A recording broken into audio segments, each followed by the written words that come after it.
KTO Radio présente À haute voix, la lecture intégrale des œuvres spirituelles majeures. Aujourd'hui, Augustin ou le Maître est là de Joseph Malègue.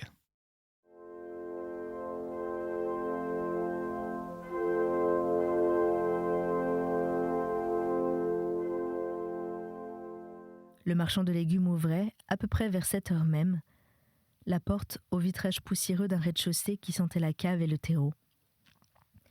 Donnant sur la place, il ne prenait pas la peine d'étaler au marché. Les gens venaient regarder chez lui comme au prolongement des étalages.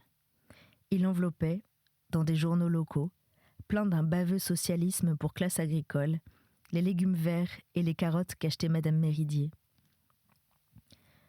La grande Marie les portait avec la viande et le lait, car aucun de ces marchands d'après-guerre, faisant fortune en 2 ans, ne prenait la peine de livrer à domicile les marchandises qu'ils donnaient à leurs amis pour de l'argent. Faire ainsi rapporter ses achats par la femme d'ouvrage était une idée d'Augustin. Cette solution excellente, et qui diminuait son effort, Madame Méridier ne l'avait adoptée qu'après bien des hésitations, et seulement parce que, quand elle remontait à son second étage, chargée du poids de ses paniers, à pas souvent arrêtés, son vieux cœur n'en pouvait plus. Beaucoup de motifs menus et puissants s'étaient dressés à l'encontre. Quelques-uns s'avouaient. La femme d'ouvrage profiterait certainement pour son propre usage du temps de ses commissions. Les marchands changeraient peut-être les morceaux qu'elle avait choisis. Mais d'autres ne se révélaient pas, agissaient par sourdes poussées, montant sans parole du fond de ses habitudes morales. Faire porter ses paquets, comme Madame une telle ou Madame une telle, ce n'était pas bien dans sa position. C'était presque se donner des airs. Elle avait cédé, non pour les raisons d'Augustin, mais pour lui faire plaisir. L'esprit d'indifférence aux satisfactions de la terre se marque aussi bien en leur utilisation qu'en leur dédain. L'humiliation de paraître avoir l'air de se donner l'air en valait une autre, était même meilleure puisque, sortant des circonstances et non de sa volonté, elle était plus exempte de tout amour-propre.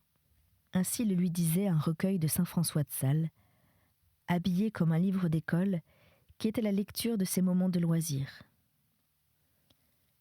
Une longue habitude de vie intérieure la dispensait même. Augustin le voyait bien, de ce tâtonnement filandreux qu'il poussait autour des sentiments de sa mère. Elle allait aux formes les plus humbles de l'humilité, tout droit, par une sorte d'attraction ou de pesanteur. Lorsqu'Augustin surprenait sa mère dans ses occupations du matin, les jours ordinaires qu'aucune visite de médecin ne marquait, elle interrompait pour l'embrasser un chapelet continu. Il fallait que ses lèvres à lui fussent appliquées sur le velours rétracté des vieilles joues pour qu'il cessât d'entendre les prier pour nous, pauvres pécheurs, maintenant et à l'heure. Ils s'asseyaient l'un près de l'autre devant cette table de cuisine chargée et y restaient longtemps. Christine ne faisait que traverser la pièce avec les accessoires d'enfant. Les occupations de la grande Marie la refoulaient quelque part du côté du bûcher, du jardin ou du petit lavoir aménagé près de la fontaine. L'air gardait toute la journée cette même couleur grise et douce. Les 2 hautes fenêtres de la cuisine donnaient au nord, dans des parties du ciel où le soleil ne se montrait pas. On ne devinait le temps qu'il faisait qu'à la plus ou moins grande limpidité de ce coin de ciel. Tout, dans la vie domestique de Madame Méridier, se passait par répétitions régulières, fondées sur de toutes petites commodités. Le café du matin était dans ce pot brun, au coin de droite de la cheminée, parce que, vois-tu, je le trouve là dès que j'ai allumé. La poudre à café de midi logeait au contraire à l'autre bout, parce que c'est plus près de la bouillante et que je puis le faire tout en surveillant le reste du dîner. Elle disait dîner, comme dans les horaires d'autrefois. Elle ajoutait avec un sourire de fatigue candide et de transparence sans réserve, comme ça, quand je serai morte, on saura où est tout et on ne se trompera pas. La vie de cette vieillesse se retirait des extrémités où la personnalité était la moins engagée, les abonnait au mécanisme de l'habitude. Elle se concentrait aux choses essentielles, au cœur du cœur. Son activité corporelle aussi se ralentissait, se limitait aux régions principales, les frontières les plus lointaines de l'action peu à peu abandonnées à l'automatisme. Le bruit même de sa vie diminuait. Les pas se suivaient plus doucement dans les pantoufles chaudes que Christine lui avait achetées. Des gants invisibles et lourds enveloppaient ses vieilles mains. Augustin se défendait contre une inquiétude qui forçait ses portes. Peut-être Christine, qu'occupaient sa vie professionnelle et son petit garçon, ne se rendait-elle pas assez compte du vieillissement de sa mère. Mais il se jugeait impertinent, comme si elle n'avait pas de place suffisante pour les deux tendresses. Encore une histoire de paille et de poutre. Christine était toujours auprès d'elle, et lui constamment absent. Le médecin vint à l'heure dite. Augustin suivit de grands pas masculins, en route pour la chambre où vivait Christine. Augustin suivit de grands pas masculins, en route pour la chambre où vivaient Christine et bébé. Planté à côté du berceau, le docteur palpait, auscultait, faisait les gestes qui explorent les surfaces explorables, enchâssait des bouts de questions dans ces morceaux de silence où se cachent les incertitudes et le pressentiment de l'inconnu. Augustin se cachait derrière les deux femmes, hors de toute compétence et aussi, à sa honte, hors de cette simplification subite qui chasse de l'âme maternelle tout autre contenu que la sensation du petit qui souffre. L'examen dura quelque temps.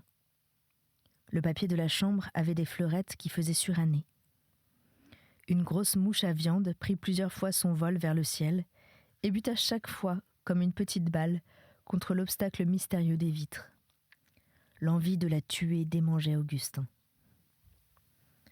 Le médecin se redressa lentement, produisant ces petits bruissements de souffle, d'articulation, d'habit, de tout ce qui bruit quand les hommes bougent. « Il n'a pas l'air trop mal, ce petit bonhomme. Non, je ne trouve pas vraiment. » Toute chose redevint graduellement familière, perdit cette apparence solennelle que lui avait fait revêtir la tante. Les muscles se relâchaient, prêts au sourire pour quand il le faudrait. Il ne fallait pas tout à fait encore.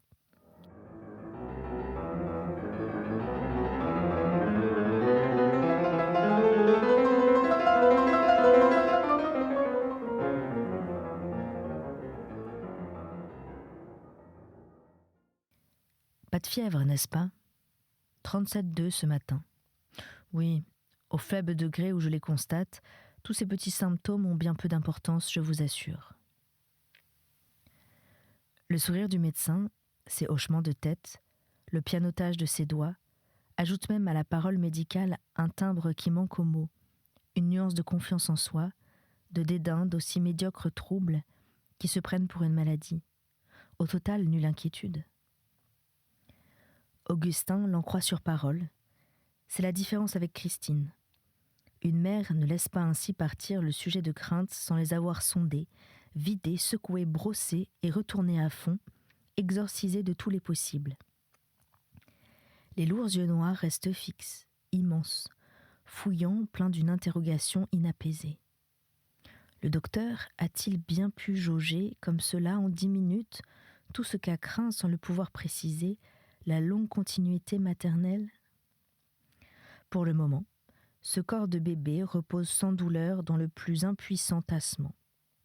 Rien qu'à duvet de cheveux marrons, de lèvres émouvantes de petitesse, conservant dans l'intervalle des biberons la contraction de tétée.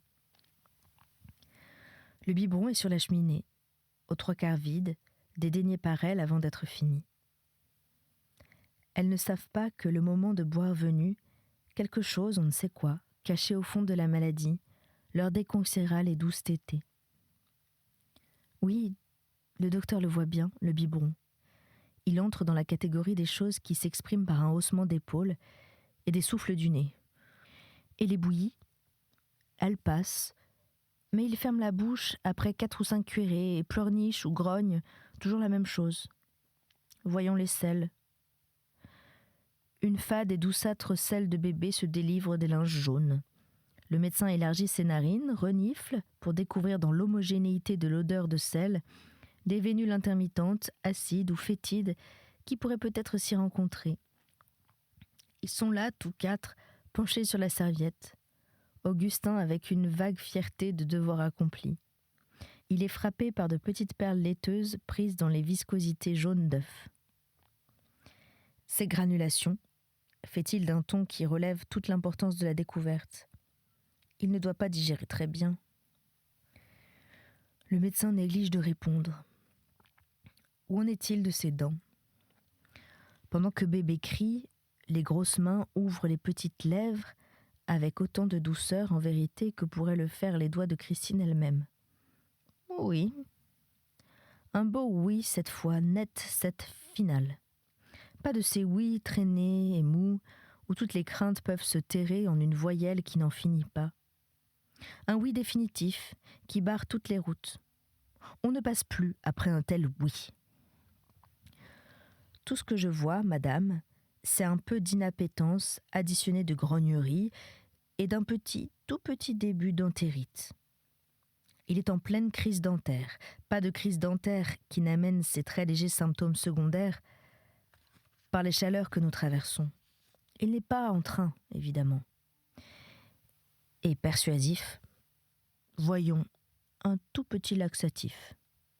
1 centigramme de calomel dans une cuillerée d'eau. Une cuillerée à soupe.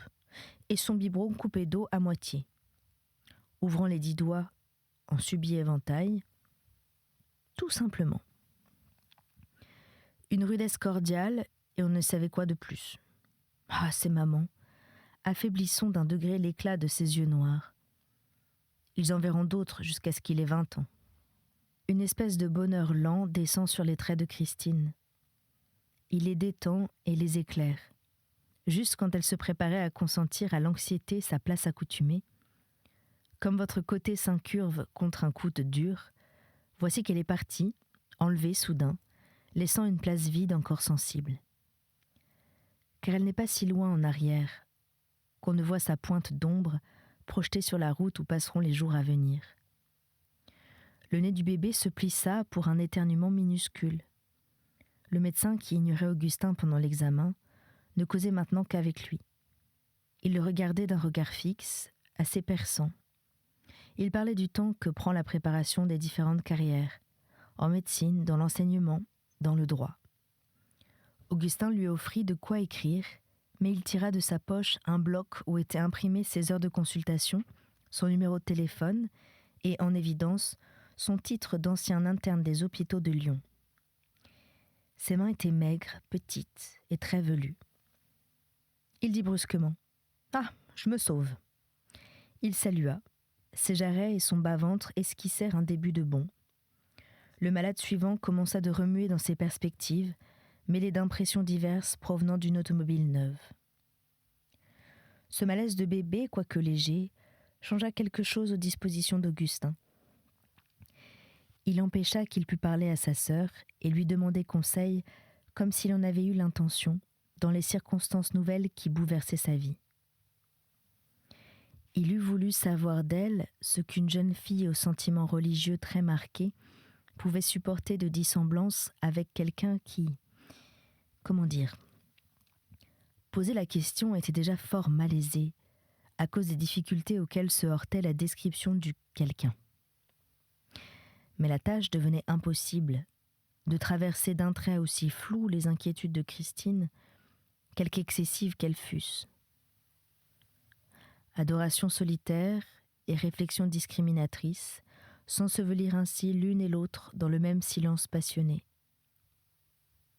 Après la visite du médecin, tout retomba au calme.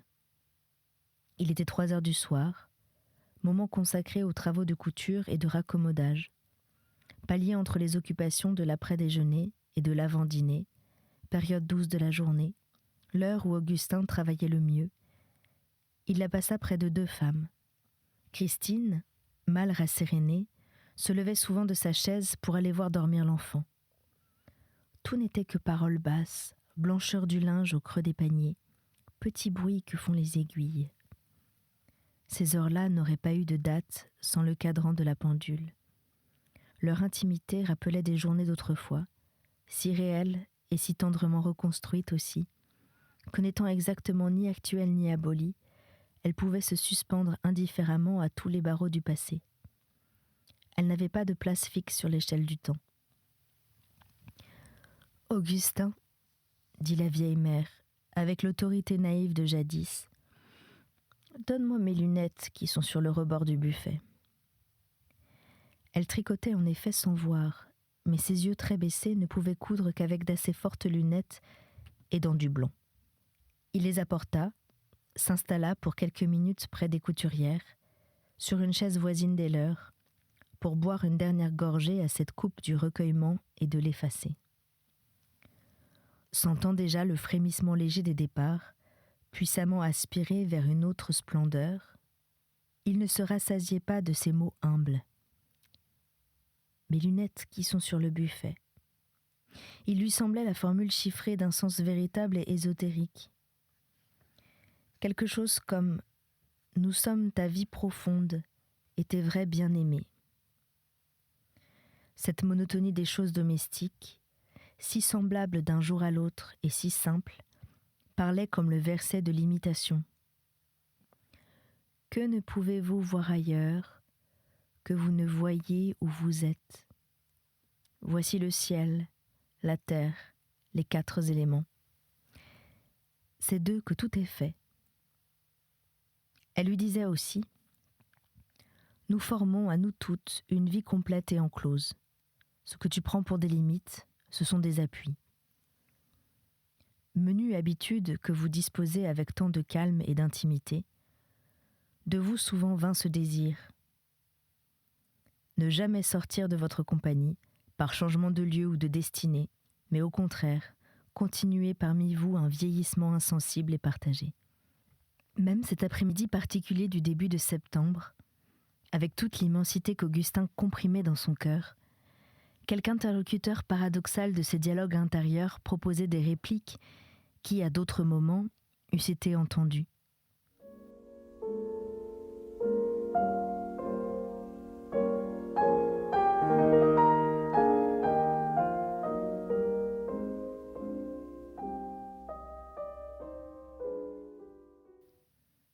Il n'était pas très sûr qu'une certaine chose, sonnant comme l'essentiel, ne se trouvât pas entre les murs de la salle à manger comme ce matin, sur les dalles de cette cuisine calme.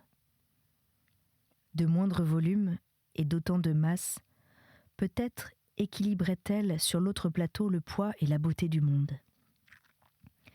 Ainsi Augustin pouvait-il surprendre de petites clochettes pures perçant à travers les immenses orgues de son amour. Simple jeu d'une sensibilité intelligente, riche et contrastée. Ils avaient leur équivalent dans le royaume des idées où Augustin connaissait par éducation et entretenait par métier le souci de voir tous les côtés du possible. Ce goût de l'Ama-Nessiri se heurtait à la saveur du vaste monde, prenait force et attrait en cette opposition. Il poussait au point de privilégier du contraste optimum. Il s'exténua, pâli, éteint par l'autre lumière. Seuls restaient là sa mère et sa sœur, dans leurs vêtements de chaque jour, en train de coudre de petits points blancs, rapides et méticuleux. Il les embrassa, et la force de l'appel l'emporta vers ailleurs. Madame et mademoiselle se promènent en ce moment dans l'allée du bord de l'eau. Madame a fait donner l'ordre de prier monsieur de les rejoindre. À 100 mètres de là, commençait le tunnel creusé par l'allée du bord de l'eau, dans des futaies en pleine verdure, à peine touchées de l'automne. Monsieur en prit le chemin. Une timidité terrifiée s'arrangeait comme elle pouvait avec la décision qui raidissait Augustin. Il marchait vers les nobles êtres en victimes ayant cessé de se débattre. Un paysage de prairies et de bois, posé par de grands pans paresseux dans cette limpide fin d'été, sollicitait une rêverie passive et large, sans prétendre qu'à un rôle secondaire et marginal dans la vie de ces minutes. Le dur noyau était ce sentiment d'irrévocable et de tendu qu'Augustin imposait à ses craintes. Pendant la demi-heure de bicyclette, entre la dernière maison des pépiniéristes maraîchers, où finissaient le faubourg et les premières rondeurs des futaies des Sablons, Il avait tâché de mettre un ordre net et tranché dans ses décisions et dans ses attentes. Nulle raison d'espérer que 2 rencontres puissent suffire pour qu'une jeune fille s'intéressât à lui. Il n'avait pas à sa disposition, jouant son jeu, plaidant pour lui, huilant vers lui toutes les pentes, les suggestions de la beauté. Il sourit de cette remarque accessoire. Il n'aurait qu'à offrir à toutes les demandes possibles, s'il en avait, une docilité sans obstacle, et sous l'extérieur d'un plaisir très simple, s'abandonner silencieusement à toutes les délices d'aimer. Ce mot même le blessait comme bovariste, et romantique, et banalisant. Mais quel autre prendre ? Quel autre aussi ardent et vorace ? Il eût voulu offrir une conscience transparente, hypersensible, toute nue, sans surcharge, sans mots. Et aussi ne gêner en rien ses attentes à elle ni ses habitudes, ne pas s'en faire remarquer. Un gouffre secret sous une amitié, tous ses désirs ne s'arrangeaient pas très bien ensemble. Une chose éclatait aux yeux. Aucune démarche, aucune tentative, si indirecte qu'elle fût et si lointaine, ne pouvait venir de lui. Toute initiative émanerait d'elle. Cela au moins était limpide. Tout le reste sentait la chimère, l'impossible, quoiqu'il ne pût préciser exactement ce qui était chimère, ce qui était impossible. Il le savait par expérience, tous les moments où il se disposait à le voir, des troubles, incertitudes, controverses avec lui-même, les ravageaient. Il n'y manquait aucune forme de l'angoisse ni du désespoir, mais tout disparaissait en sa présence dans une immense lumière. C'était la loi des cœurs passionnés. Avant qu'il pénétrât dans le demi-jour des arbres, une nouvelle onde de timidité lui persuada qu'il était nécessaire de développer quelques mouvements légers, n'importe lesquels, de paraître dégagé et libre. Il renoua sa cravate. Il se retourna pour apprécier l'horizon. Il pensa à sa bicyclette, s'efforça d'en concevoir de l'inquiétude, se rassura. Autour de lui, tout démentait cette agitation. Le déploiement des prairies restait vide. Des nuages précis et frais parcouraient le ciel. Ce paysage était en attente, inoccupé, prêt à toute confidence et à les loger toutes dans sa vaste douceur. Augustin s'enfonça sous les arbres. Madame Desgraisses des Sablons tenait son ombrelle fermée dans son gant gris de Suède, à demi retroussé, légèrement maculé à l'index. La corne blonde de l'autre bout dessinait des arabesques dans la couche d'air à quelques centimètres du sol. Augustin marchait à sa droite. De l'autre côté était Anne. Il tremblait vaguement. Peut-être que ce tremblement s'apercevait, et sa trop grande joie et l'invraisemblable ivresse de pouvoir la voir toute seule, affamée et égoïste, sans compagnie que lui-même, juste elle-même aussi, sans salon, sans personne, dans la solitude des bois qu'elle aimait. Il pensa que ce serait sans doute infiniment rare, et s'en désespéra dès la première minute de sa joie. Anne se penchait parfois légèrement en avant pour l'écouter. Il l'avait fixée dès les premiers moments, d'une avidité enregistreuse et désespérée, s'abreuvant pour toute la promenade à une coupe qu'ensuite on lui eut enlevée. Entre l'abstention et la voracité, un moyen terme viendrait bien. Il ne savait comment encore. Cette image de pâleur rosée, précise s'il osait vouloir, lui suffirait dans l'intervalle. L'illusion qu'elle donnait lors du déjeuner, d'être faite d'une matière délicate et sans pesanteur, ne gardant qu'un minimum de contact avec la terre, il lui semblait comprendre ce qui la produisait. Elle provenait du calme d'une démarche sans hâte, si parfaitement fondue et continue d'une seconde à l'autre, que la belle promeneuse n'était à aucun moment plus agissante ou plus reposée. Les 2 bras s'allongeaient dans une immobilité docile, le cou s'inclinait d'un fléchissement de tige florale, comme si, ne déployant que juste l'effort nécessaire à cette lente et douce avancée, il ne lui en restait plus assez pour tout autre mouvement qu'une légère flottaison rêveuse sur la liquidité du temps. Il s'inquiétait aussi de ce mutisme, plus marqué qu'aux premières rencontres. Tout le début de la visite ne fut pourtant qu'agrément aimable, et l'immense allée silencieuse y prêtait son cadre démesuré. Les chaussures d'Augustin craquaient sur ce sable semé de silex, brindilles de bois mort et mousse rase, parurent des allées de châteaux très bien tenues, où peu de voitures passent. Madame Desgraisses des Sablons allait de la même marche lente, avec plus de nonchalance physique et moins de rêve, en une sorte d'indifférence de se trouver là ou ailleurs, ce jour-là ou le lendemain, parmi des moments tous semblables et d'une prose stabilisée, agréable en surplus, et dont aucun n'invitait à chercher quoi que ce pût être derrière lui. Augustin avait appris à ses yeux, à son visage, à son corps, la manière d'exprimer une certaine aisance mêlée de gaieté, où se dissimulait très suffisamment son mélange habituel d'angoisse et de délices. Ses regards aussi connaissaient le moyen terme cherché et la technique exacte. L'art de regarder Anne leur était venu tout seul, par une sorte de don, comme le génie. Avec un parfait naturel et sans paraître les voir, il dévorait chacun des mouvements arrondis, un peu las et coulants de son jeune corps. La violence secrète de ce bonheur débordait autour de lui dans l'étendue des futaies. Elle avait l'air de l'accepter, d'être complice, de fermer sur lui leurs yeux. Quand tout serait fini, on retrouverait là toutes ces choses, si on osait y repasser. Car ce bonheur finirait, évidemment. Il durait ce qu'il durait. En attendant, Augustin le respirait, l'expirait.